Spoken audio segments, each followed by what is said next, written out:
Okay, welcome back, everyone.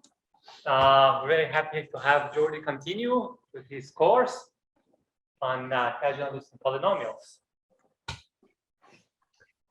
Good morning, everyone. So today we are talking about the title of this lecture series, which is Kazhdan-Lusztig polynomials.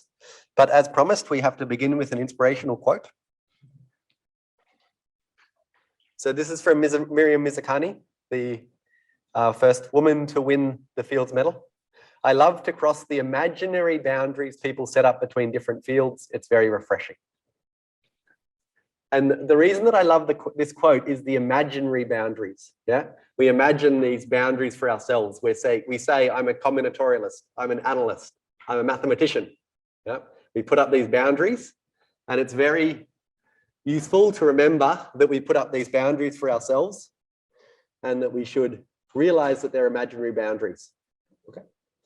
The other reason that I think this quote is interesting is because it highlights something about teaching, which I think is a challenge. So it's a challenge both as a teacher and as a student.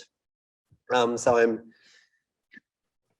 explaining that, or kind of pointing this out both for you as teachers and as students. So the point that I would like to make is that it's easiest to teach from one point of view. Okay, if I give a course on linear algebra, I say a vector space is, blah, blah, blah. And then I give some axioms, and then I teach a whole course based on those axioms, okay? And that's the easiest teaching to do. But you've probably experienced this, that you might teach a course, and then at the end of the course, you might say, oh, I need a result from complex analysis, or I need some result from analysis, or I need some result from algebra, or something like that. Huh? And so like mathematics kind of forces us out of the boundaries that we set for ourselves. Okay. And I think that's very interesting, because it's easiest for me to teach a course that says like, these are the rules and here are the consequences of the rules. But the deepest understanding comes from being extremely broad, but this is kind of impossible to teach. And so one needs to find something in the middle. Okay. So that's what I'm trying to do. So Coxeter groups. Yeah, I forgot something, but I'll grab it in a second. So this is a Coxeter group. We saw two examples yesterday, the symmetric group, and we saw the example of affine reflection groups. And I think I mentioned that, in fact, the symmetric group is a finite reflection group, in particular, a affine reflection group. Okay. So in fact, the example that we were doing at the start of the lecture, when we're thinking about it as permutations, is in fact a reflection group. And so the second example contained the first. And I explained this kind of miraculous recipe, which, starting from an affine reflection group, produces, so we do this recipe, yeah? We start from an affine reflection group, we chop up our space according to reflection hyperplanes, we consider all connected components, we call this a set of alcoves, we make this non-canonical choice of a fundamental alcove, we take its closure, this is a fundamental domain for our group action, and the reflections in the walls of this chamber give us a canonical set of generators for which our group has a beautiful presentation. And groups which have such a presentation, which are a broader class of groups, are known as Coxeter groups. So any group with such a presentation is called a Coxeter group. A Coxeter system is when I fix the set of generators. And usually we say W is a Coxeter group, but this is slightly misleading. Usually we secretly have in our mind what the set of simple reflections are, what the S is. Okay. So I will continue this abuse of notation. So the examples that we've seen are symmetric groups and finite or affine reflection groups. Okay.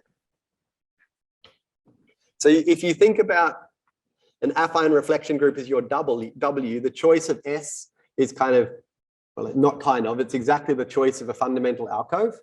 And so you can see that this choice of S is non-canonical. That's a big choice that we make in order to understand our group. I just want to give you a bit of history, and for that, I want to grab something from my bag and hope I didn't forget it.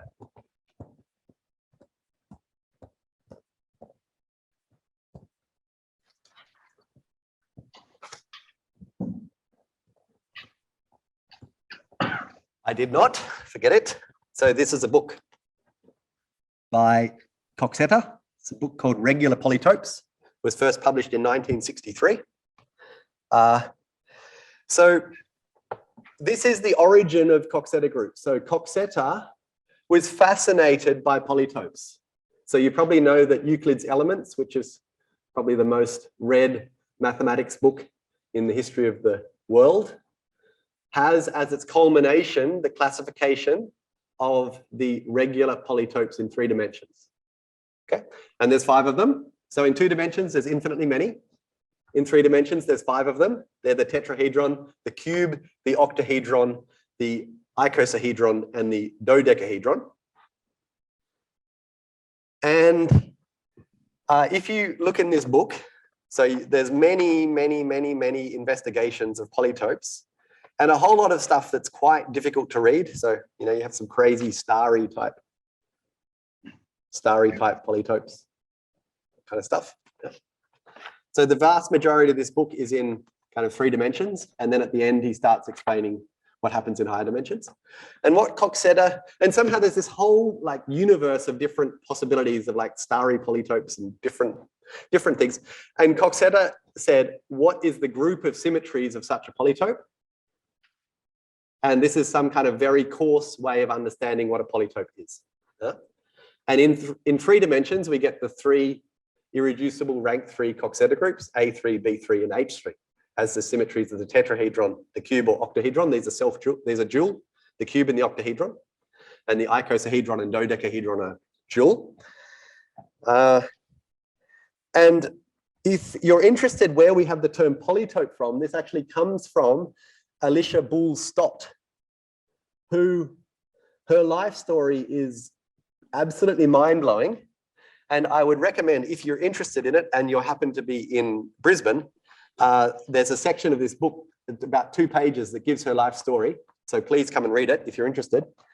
So she kind of has this amazing life story. So her father was George Boole, who, and we know from, so George Boole gave us, for example, Boolean algebras and Boolean logic and that kind of thing. And he died when Alicia was 4 years old. So he cannot possibly have kind of taught her much higher level maths. And she taught herself the most insane amount of maths, but purely, she didn't have kind of fancy professors telling her about analytical geometry and all that kind of stuff. And she developed this like crazy intuition for the 4th dimension. And at some point she married an actuary. She lived in substantial poverty for most of her life. She married an actuary.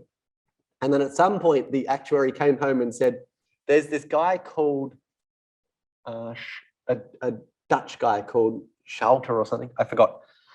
Schoute or something. And he is trying to classify polytopes in 4 dimensions. And Alicia said, well, I've already done that. And wrote to Schoute, his name's Schoute, that's right, and said, I've already done this. And Schoute wrote back and said, amazing, you should publish this. And so her paper published in 1900 contains the first classification of the regular 4-dimensional polytopes.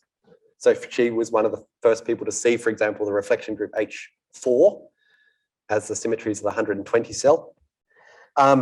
And then, like, it's so beautiful, when she was about 100, sorry, not when she was about 100, when she was about 70, she started collaborating with Coxeter, and they were investigating certain 4 polytopes. But it's a beautiful story. You can read it in this book. And what we call Coxeter groups was introduced by my mathematical great-grandfather, who is Jacques Tietz. And he said that we should just, so these groups, which Coxeter has explained to us, have this beautiful presentation, we should just consider any group with such a presentation as an interesting group. Okay, so that's 1960s already. That's the history.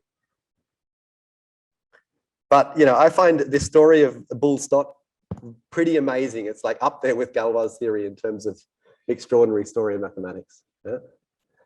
And I'd recommend, if you're interested, have a read. Okay, so the Coxeter complex is a way of taking a Coxeter group and producing a geometric object. So we take a simplex. So I hope you all know what a simplex is. For example, a 2 simplex is a triangle, a 1 simplex is an interval, a 3 simplex is a tetrahedron, etc.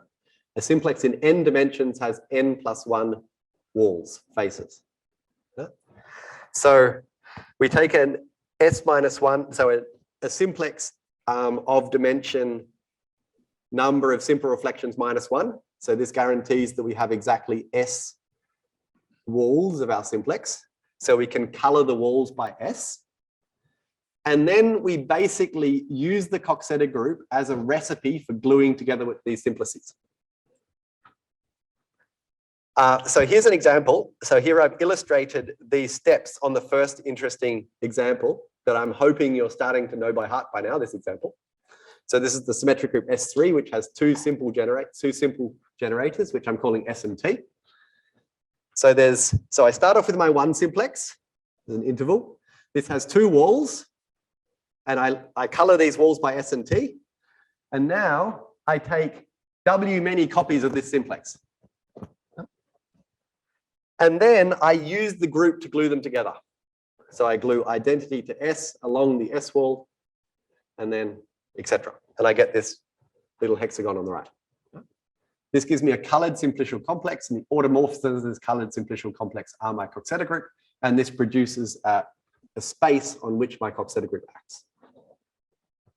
Okay, and I should say that there's some subtlety showing this construction works, and I'm brushing that under the carpet because I've showed you a situation in which it works very well, and I'm just asking you to believe that it works in general.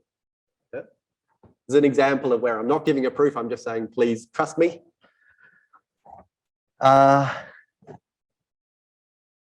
Here's 2 more examples. So the example we saw yesterday is the Coxeter complex of A2 tilde. We get this beautiful tessellation of the plane via triangles.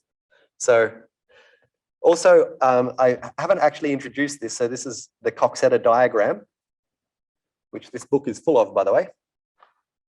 So this says that we have 3 generators, S, T, and U, and this gives us the order.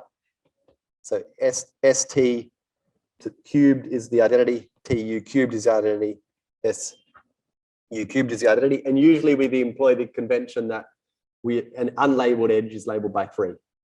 No connection means the label is 2, and then higher. Anyway, that's not so important. This is a very important and beautiful example. So if we take S4, so remember yesterday I explained the natural representation of Sn, and this is in dimension n minus 1. So S4 has a representation in Euclidean 3 space. And so what I can do is in Euclidean 3 space, I can take the sphere centered at the origin, and I can cut it up with all my reflecting hyperplanes. And now, so these pieces would be the kind of analogs of my alcoves. Each piece is a triangle, and they fit together beautifully to give me a beautiful triangulation of the sphere.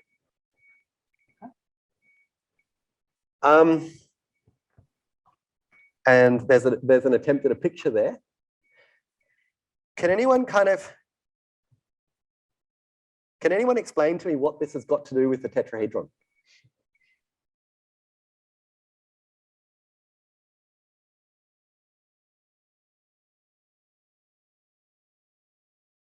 Each fundamental cell is a tetrahedron? So every fundamental cell is a triangle. So it's a it's a simplex. Can you not add the origin, make it into a tetrahedron? Oh, if you add the origin, okay, perfect. Yeah, you can add the origin and you get a beautiful tetrahedron. Yeah, that's not the answer I was looking for, but it's a very good answer. So I can kind of fill in the sphere, and then I get a triangulation of something via tetrahedra. Great circles of hyperplanes. Vertices of the tetrahedra are starting the images of 1, 0, 0. Yes. The reflecting hyperplanes along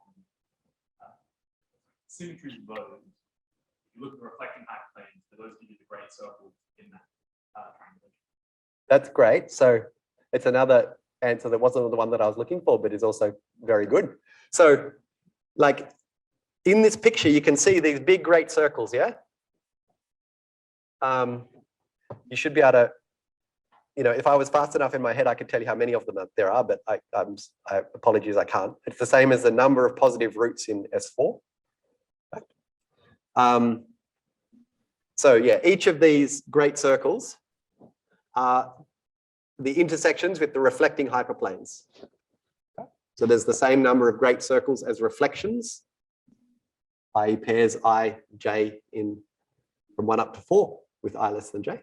Yeah. So the answer that I was looking for is that this structure, if I kind of forget that it's on the sphere and just review it as a combinatorial object, is the same thing as I take the tetrahedron and I take its barycentric subdivision. So I replace every triangle with 6 triangles in a barycentric subdivision. And then I get, so you can kind of see, like, if you look at that bit, well, yeah. So this bit here is one piece of the tetrahedron. It goes back to here, and then each of these tetrahedra is divided up into 6 pieces. Okay.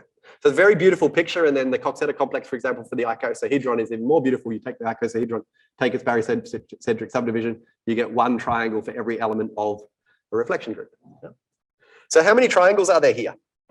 Pop quiz. Yeah. How many elements are there in S4? That's right. So there's 24 triangles, yeah? And they're all not, I've tried to label some of them here by the elements of S4. Okay? So we get these beautiful geometric pictures underlying our group. Okay, so I just want you to keep so I'm going to be working with a Coxeter group throughout, and I just want you to keep one of these pictures in your head. Doesn't matter which one, yeah? Whichever one you like. So the Hecke algebra. So we'll do an exercise tomorrow, which explains why the hell this thing is as it is. But I'm just asking you at the moment to take on faith. There's this algebra presented by generators relations. So I take one generator. So firstly, it's an algebra over Laurent polynomials in V. It has one generator for every simple reflection.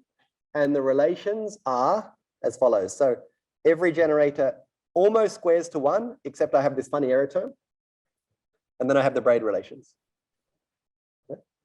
So one should think about this object as being a kind of deformed version of the group algebra. So if I was at set V equals 1, then this term just goes away, and I just get delta S squared is 1. So it's a little bit like the group algebra, but it's a funny version of the group algebra where everything's more complicated. And I have lots of V's running around, yeah? And we're not just making things complicated for the sake of it.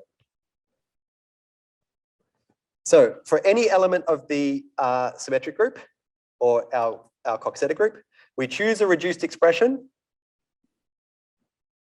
and we define an element which is the product of these generators. And this is well defined by Matsumoto's theorem, which is that any 2 reduced expressions can be related by braid relations. Okay. So I no longer have I no longer in my algebra have the relation that delta S1 SI squares to 1. So in principle, this thing that I just defined might not be well defined if I didn't know Matsumoto's theorem. Okay.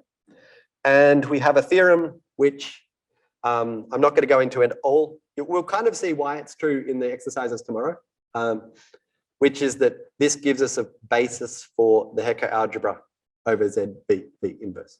Okay. So if you want to be fancy, you can think about this as being a flat deformation of the group algebra of the symmetric group. So if the following language speaks to you, so you have a family of algebras over ZVV inverse, and what this is saying is that all of the fibers of that family of algebras have the same dimension and have a kind of, there's a basis in this family that specializes to a basis in every fiber. Okay? If that doesn't speak to you, ignore it. it won't be very important. Okay, so this is the Hecke algebra. Yeah, and why we care about this Hecke algebra should become clear with time, but just believe me at the moment that it's important. So we have this, I just want to do one calculation in the Hecke algebra, just to prove to you that I can do the odd calculation. But after having done that, I'll probably stuff it up. So we take this element. This is a very important element. And I want to do the following computation. I want to take one of my standard basis elements and multiply it by this element that I just defined. So yeah, let's do this computation. So I'm using this key fact that if xs is less than x, then x has a reduced expression ending in s, which you'll prove in the exercises. So in the first case, so this is the case where xs is bigger than x, i.e. where the length increase. And this is the case where xs is smaller than x. So in this case, you know, this is equal to delta x is equal to this term, yeah? And so now I can apply my quadratic relation and I get delta xs, whoops,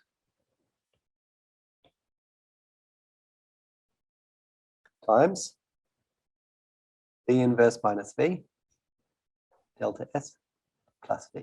Yeah, I'm just applying my quadratic relation to this piece here. Okay. And now this term is equal to, did I stuff up something?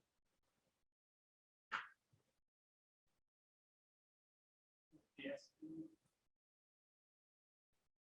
Yeah, I do, don't I? Yeah, plus.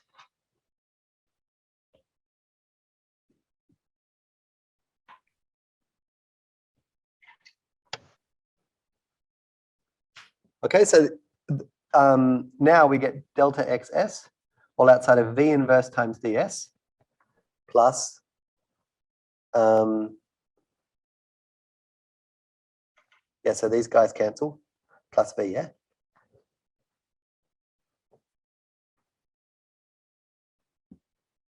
Okay, so these two guys here cancel.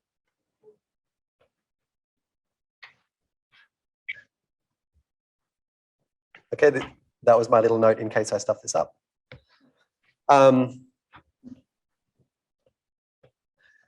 And so we get the following relation. So this is if xs is bigger than x, and this is if xs is smaller than x. Yep, because now I know that dxs times ds is dx. Okay. So which one? Yeah. Thank you, Leonardo.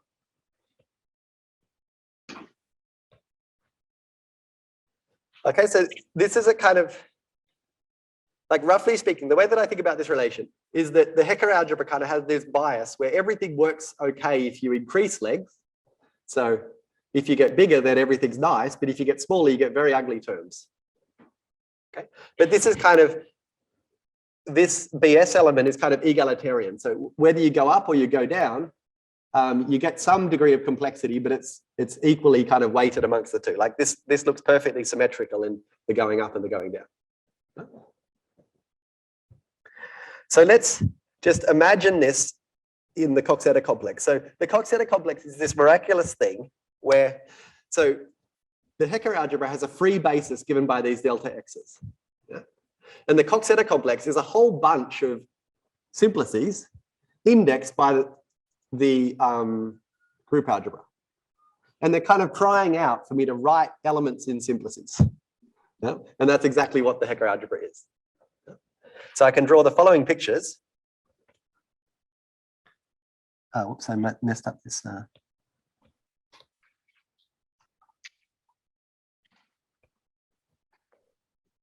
So that's what I'm trying to say here. So it's very useful if we have an element of the Hecke algebra, we can think about it algebraically, or I can think about this element as just being a whole lot of assignments of polynomials to simplices in my Coxeter complex. Okay. So I write the coefficient of delta x in my simplex delta x. Okay. So now, if in my Coxeter complex, if I write multiply by s, there's two possibilities. Either I move further away from the origin. So here's my fundamental alcove. So this is meant to be my picture where I move further away. I'm moving further away from my identity element, or I move back towards the identity. And what this is saying in this language is that if I take this particular element, so this means f times delta x, this is code for f times delta x, that would be my algebraic notation. And now geometrically, I think about this f as just living in this alcove indexed by x. I multiply it by bs, and now the two possibilities occur. Either I move away from the identity, I move further out in my space, in which case f travels over this hyperplane, and I leave behind this residue of v times f. And if I move back towards the identity, then I move back towards, and then I leave behind this residue of v inverse times myself. Okay. If you're lost, say, Geordie, break. Geordie, break. Can we just stare at this picture for like a while? You may. Like a minute. Yeah, you may.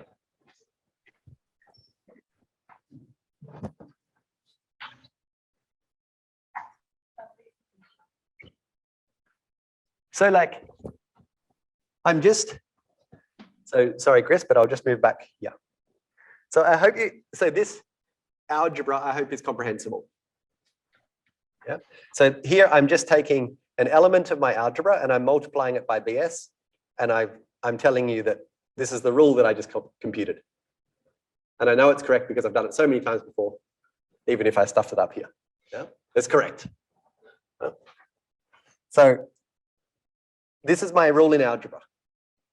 But now I could rewrite this, like this is kind of saying, if I have 1 times this basis element, then I get this. So this is saying that kind of 1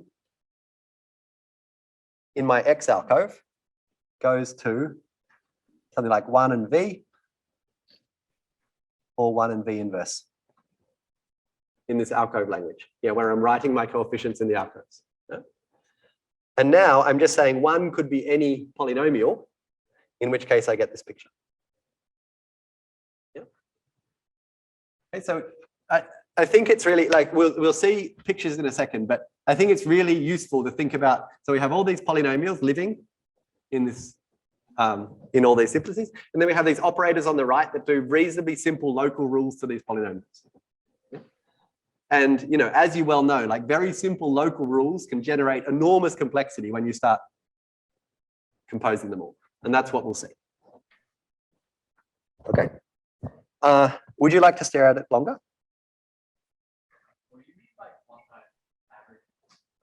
So an averaging across an S-wall would just be like F plus F. Yeah? This would be like a little local averaging around that point.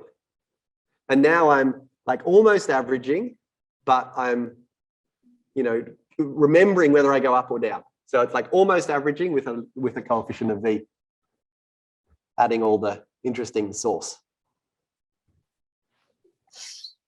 Okay. Does this work only when you cross here we have 2 adjacent cells? It's only when we multiply by a simple reflection. That's a very good question. Yeah. If we multiply by a general reflection, all hell will break loose, basically. You know, we'll get very complicated expressions.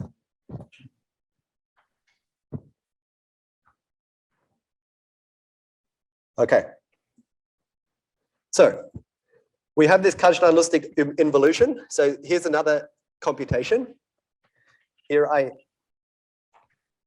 take delta S, and I multiply it by this element, and magically I get 1. Just immediately from the relations. So what this says is that the delta X are invertible. Okay. So in the group algebra, they're kind of invertible in a boring way. In the Hecke algebra, they're invertible in an interesting way. So we have this involution, which sends V to V inverse and delta X to delta X inverse inverse. So first inverse on the little, in the subscript, and then inverse in the element. And here's an exercise, which is kind of beautiful. So this tells you that if I do this operation to an element, the non-zero coefficients are exactly measuring Brouwer order. Yeah. So Brouwer order yesterday was introduced as this funny thing in terms of sub-expressions. And here you see it emerging algebraically from this Hecke algebra. Yeah. So these coefficients are non-zero exactly when you're less than or equal in Brouwer order.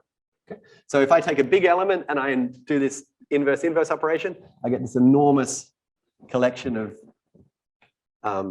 polynomials, rather complicated polynomials. These are called R polynomials. Yeah. Was the statement that these are non-zero if it's less than, or the only possible things for which these are? Non-zero if and only if. Oh, if and only if. Yeah. That is what the formula says. Yeah. Okay, so now we have the Kazhdan-Lusztig basis, this theorem from 1979 blew everyone away, and 40 years later we're still trying to come to grips with it. So there's a unique basis of the so this is of the Hecke algebra.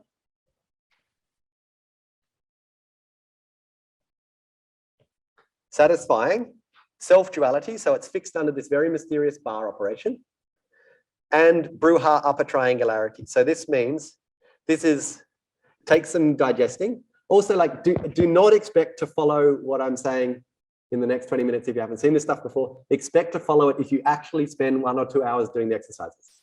Yeah? You must do in order to understand. Brouwer upper triangularity. So this is saying that I can write my element as a leading term, which is 1, plus a whole lot of stuff less than it without constant term. So it's a polynomial in V without constant term. That's what that says. So these are the Kazhdan-Lusztig polynomials. Oops. Yeah?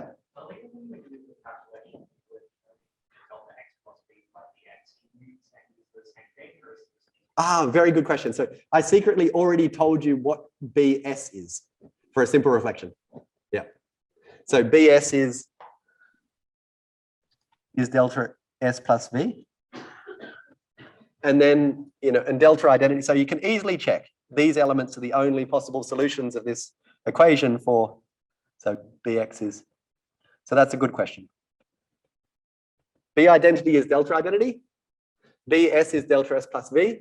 And then as we go up, as we'll see in a second, we get very complicated stuff. Okay. So these are Kazhdan-Lusztig polynomials. I'll highlight it because it's the title of the course. Okay, so in the exercises, we'll see unicity. Unicity you can show in a few lines. Existence is a construction, and I'll spend the rest of the lecture going over this construction. Okay, so we have 15 minutes. This is really fun, but as I say, I'm just going to show you a whole lot of slides and ask you to believe that a whole lot of things are happening, but you really should do examples on your own if you're going to get any sense for these polynomials.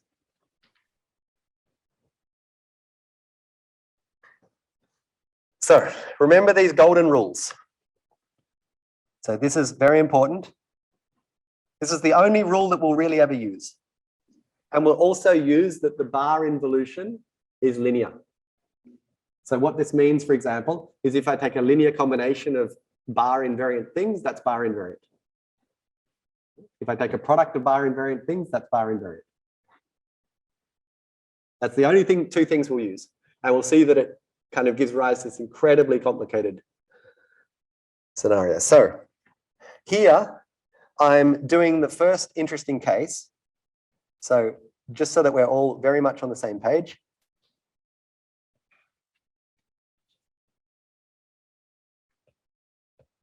This is a part of the Coxeter complex of A2 tilde, if you will. And it's just a convenient container for the first computation for S3. So my elements are identity, T, S, ST, TS, ST. Okay. These are my elements of S3. Okay. So this is my diagram that's giving me nice containers for polynomials. And these are the elements which I claim it's easily checked that these are correct. These are my base. This is my base case that you just asked about. And apologies, I can't remember your name. Okay, so we do step one. So how could we produce new bar invariant elements? We can multiply by a bar invariant element. That's what we're going to do. So remember this formula. So maybe I'll try and keep this formula along for the ride.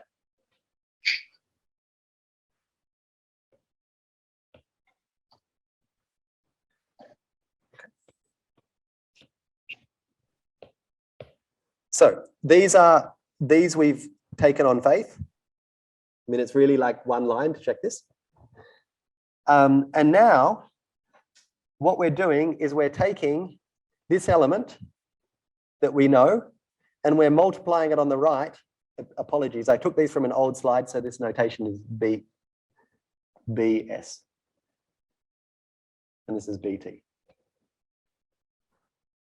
Apologies, I just noticed this now. So this uses the Zergerlian notation, which is H underline blah instead of little b underline, little b. Okay. So I hope that notation is not confusing. Okay, so what's our rule? So our rule is that, so we're right multiplying by BS. So we ask ourselves in each case, where does S take us? Does it take us further away from the identity or closer to the identity? So this V is traveling further away from the identity.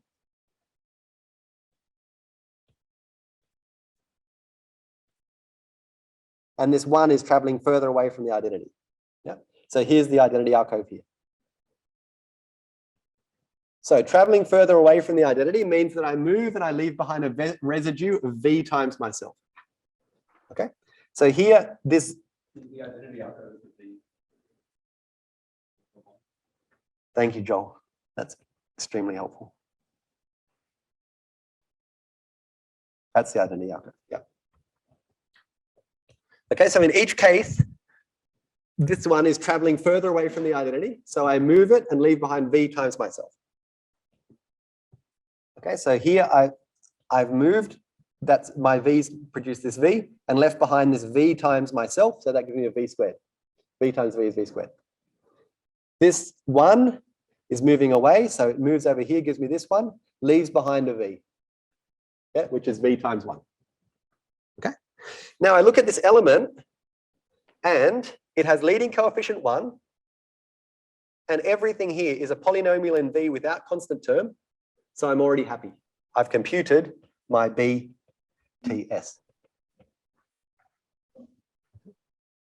So this kind of gives you a false impression of how easy this is. Yeah?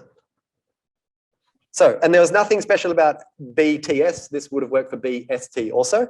So maybe I'll take this along for the ride again.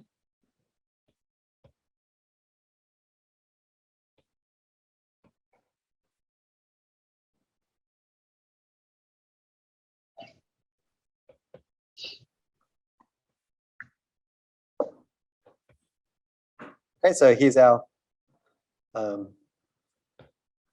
computation of the elements so far. So we've got all the elements except for, so we've got this is our H identity, this is our HT, this is our HS, this is our HST, this is our HTS. So we've got all of them except for this one here. Okay. So now I want you to remember the rule, okay? So I won't copy and paste it again. If we move away, we move and then leave behind V times ourselves. If we move back towards the origin, we move and then leave behind V inverse times ourselves. Okay, so let's look at, so now we're taking this element, so this is the element known by induction, and we're applying a BT operator to it. So let's see what BT does. So 1 moves across like this, and then leaves behind something. V moves across like this. So these are the easy ones that give us, so 1 moves across, giving us this, leaving behind a V. So these are the easy ones. This V moves across, leaving behind a V squared. Now, this V squared moves across here. Again, remember, this is the identity alcove. So it gives us a V squared, leaves behind V times itself. So we get a V cubed. So this explains this term and this term. And now the interesting thing happens, which is this V. So notice this V moves back towards the identity. Okay? So that means I get a V, but then I leave behind V inverse times V, which is a 1. So then I get this 1 and this V here. Okay. So I hope you agree with my computation. Now, why isn't this the Kazhdan-Lusztig basis element?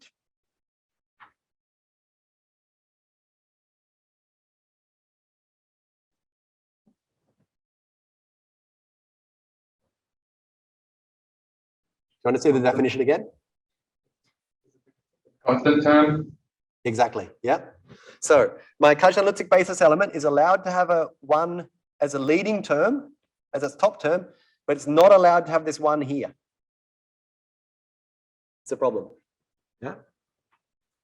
How do we fix it?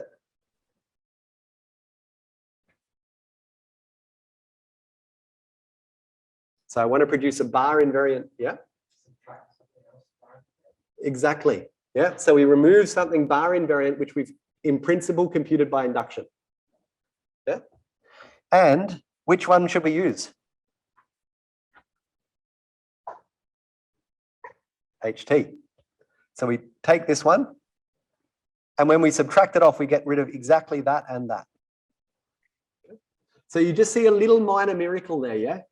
So we did a subtraction, and something was already there to take away, so we didn't introduce a negative term. Yeah? Tiny little miracle of the world. Okay, so this is exactly what we just did. We took away this HT, and we're left with this. Okay? And notice how we get this beautiful symmetrical pattern. Yeah. And that's it. That we're done with our computation for the first example, S3. So now we do some more computations, but I'll just like give you high-speed versions of the computations. But I just want, so what's happened in these computations? So it's all very easy, step by step, no problem. We just need to have a very good memory to remember all the different elements we've already computed. Yeah. So this is an absolute dream to compute 10 billion of them on a computer. Yeah. Because we just need like very good like memory. And then we can just keep on chugging away. Yeah. So actually in the public lecture on Thursday, I'll talk about like using machine learning to try to predict these things. And that's one of the reasons that I chose this project, because I knew that we could generate 10 billion of them very easily. Yeah. So you can have good training data. Okay, so now I want to go boo. So here are some slides which are also on the Slack channel. Here's our Coxeter complex. And now what I want to do is do this computation for S4. So this is the first time that we see, up until now, we've just seen like powers of V, simple powers of V. Yeah. So that doesn't always happen. The first time that interesting things happen are in S4. And rather than drawing all the Kazhdan-Lusztig polynomials on the surface of a sphere, which would be challenging, I'm going to stereographically project this sphere onto the plane and draw my polynomials there instead. Okay, so here's my stereographic projection. And here we can see all 24 elements of S4 laid out before us. So here is the identity alcove. You can't see my pointer, but identity is in the middle. And W0 is out here.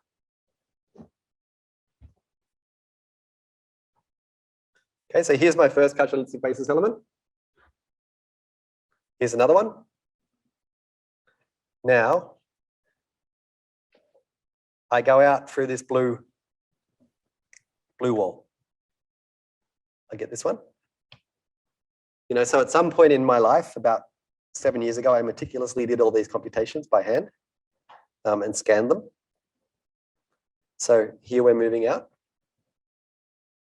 You keep moving out, still nothing interesting is happening. I'm just applying the same simple rule time and time again.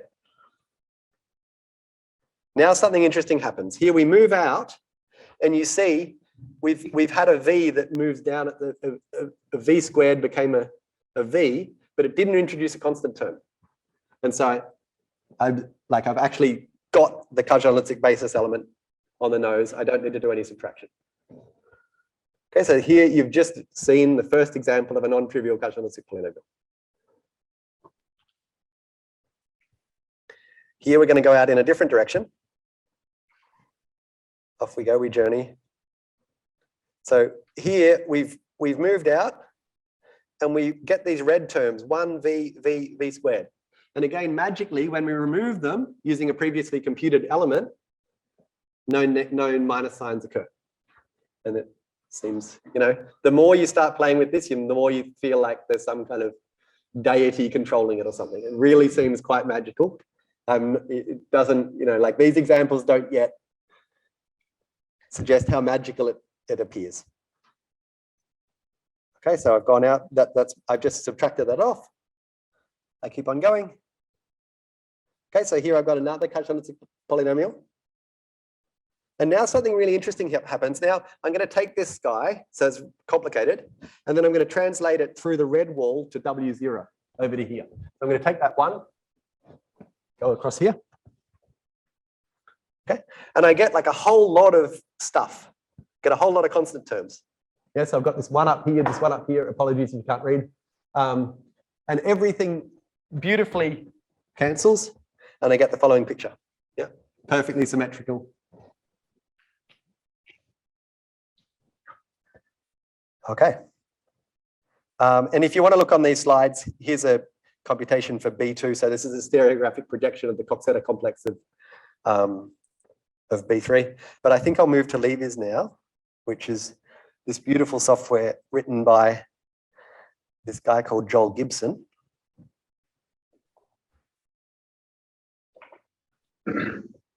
Okay, so this is Levy's. So it's a very intuitive interface. So here you can set up in the left-hand side, you can choose your which group you want to be in. So you could choose G2, for example, which is the symmetries of the beehive. I hope you had fun yesterday with the symmetries of the beehive. Let's do A2. So now labels, you can look at Kazhdan-Lusztig polynomials. You can look at the number of reduced expressions. You can look at a whole lot of stuff, maybe also stuff that you don't yet understand, mu coefficients and stuff like that. That's fine. And it's just incredibly fun to play with this. So here, this is being computed live by the software. So Joel hasn't computed these all and is storing them somewhere. Every time you're clicking around here, it's doing the Kazhdan-Lusztig algorithm and computing them. Okay. So super beautiful. So here we go out. Okay, and they get really complicated really quickly. And you can, it's pretty bonkers. You can start to push the software. And it's computing this instantaneously. It's totally amazing. Yeah. And let's do G2. Hopefully not. Oh, that's totally amazing. I mean, I didn't actually mean to do that, and I thought that would crash it, but okay. So that's what I meant to do. So here we go out, and you can see very quickly, you get quite complicated stuff going on. Yep. So let's just because you get here, you can. So this is the Kazhdan-Lusztig polynomials evaluated at 1, which are also extremely important.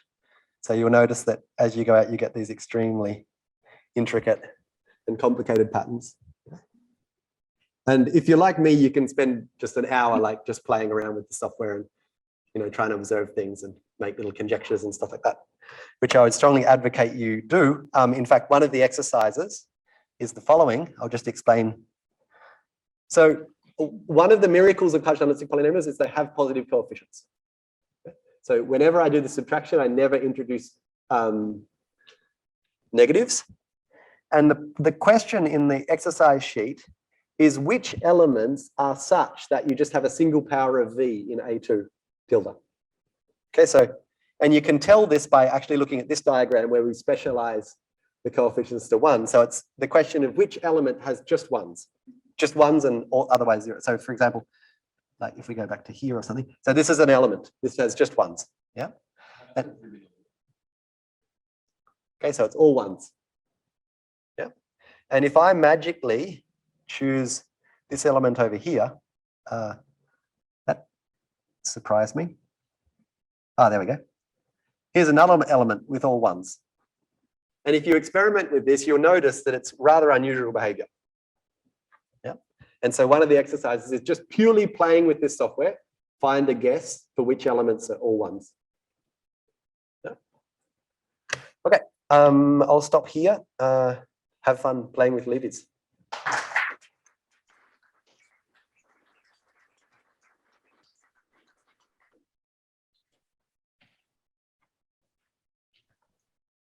How are you going, Hawaii? Maybe we can just see if Hawaii has a question first.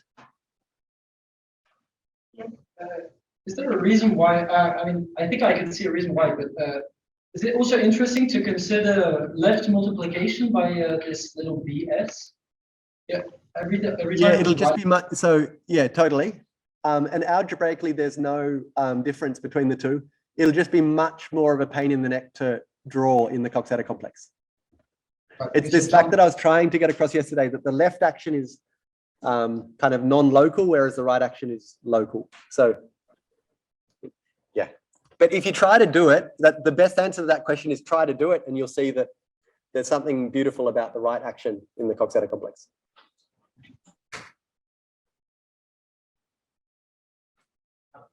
Do you know what inversion looks like in the Coxeter complex? So Chris asked, do you know what inversion looks like on the Coxeter complex? And the answer is it's very complicated. So there'll be an exercise in today's exercises which give you a beautiful combinatorics for the coefficients that show up when you invert. So you know that you get only elements less than or equal to your element in the Bruchar order. But it's pretty complicated what shows up. And there's a very nice formula for what shows up. Bailey, did you have a question? Yeah, can we go to the upper triangular property of the base? Yeah.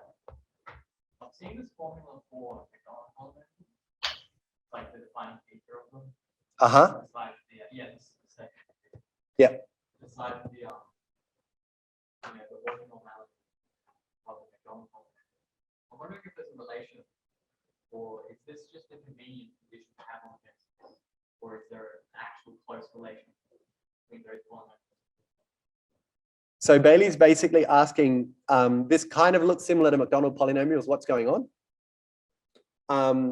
And I totally agree. So so some kind of upper triangularity combined with like some kind of orthonormality is like a reoccurring theme in representation theory.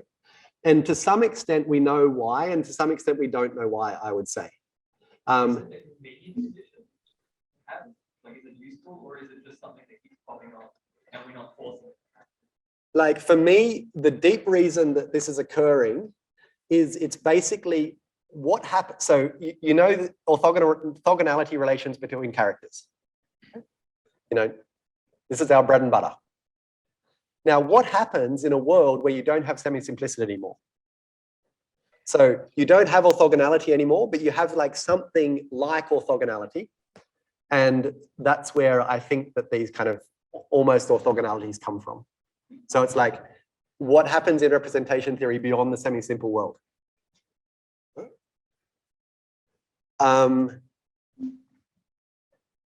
And also I should say that, so, you know, for people that like McDonald polynomials,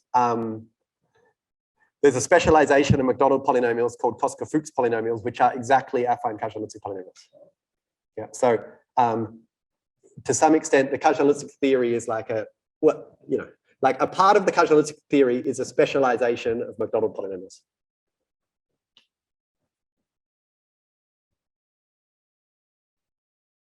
Fern, did you have a question? So when we're subtracting the ones to get the Mhm. busy one multiples of v, are we like implicitly using the uniqueness of the basis? Like, so we're Yes. just doing this until we satisfy these properties. Absolutely, yeah, you're totally right. So we're just saying, yeah, like you're totally right. So it seems ad hoc. We're just saying like, oh, there's a one, let's get rid of it. There's another one, let's get rid of it. You know, why on earth is this an algorithm? You know, yeah, totally. And then what we do is we get something that's bar invariant, and then we appeal to the fact that we've shown unicity in a few lines, so we know we have to have the right thing. Yeah. Is there a question about the signs in the? Hang on, Antoine, I think, is there a form on the Hecke algebra floating around? Absolutely. And then there's a form, and I can tell you what it is later if you want. And then you can rephrase B as being an almost orthogonality with respect to this form. Other usual coefficients or like the other basic? It's more like, yeah, so if you think about the group algebra, then X is, you know, it's just the boring form. But now we should deform it, and then delta X becomes orthonormal to delta X inverse inverse. So that's the dual basis. So you use the bar involution to produce the dual basis. Was there another question for Hawaii? Yeah, you mentioned, but I just want to make sure I understand the Kazhdan-Lusztig polynomials. The coefficients are all positive integers. Yes. So that's a correct statement. So they're always, I didn't state it, but the HXY, HYXs are always have non-negative coefficients.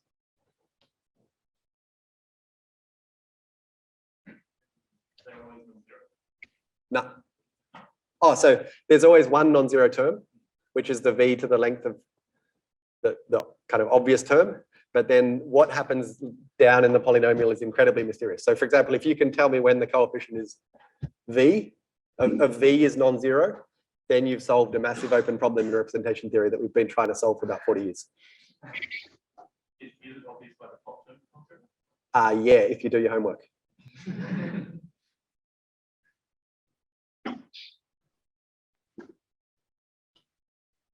Okay, plenty to think about. Let's thank Geordie again.